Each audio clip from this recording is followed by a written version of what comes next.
Hi, ako po si Vong Navarro at gaganap po akong Cell sa RPG Metanoia. Mabuhay ang Metanoia! Ako may-ari ng computer shop na ang pangalan ay Bomb Shelter. At talagang dinadayo ako para maglaro sila ng computer game. Kasama ko rito si Mr. Sikat Aga ka na, Bulak, Chief!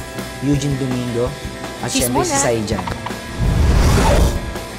Dapat nyo pong panoodin ng RPG dahil ito po'y napakabago sa ating mga Filipino. Kumbaga, first time pong gagawa dito na animation na 3D na po. Pwede natin pagmalaki sa buong Pilipinas at sa buong mundo. Kaya sana po isuportahan po natin ang RPG. Magkita-kita po tayo sa lahat ng sinehan ngayong Pasko.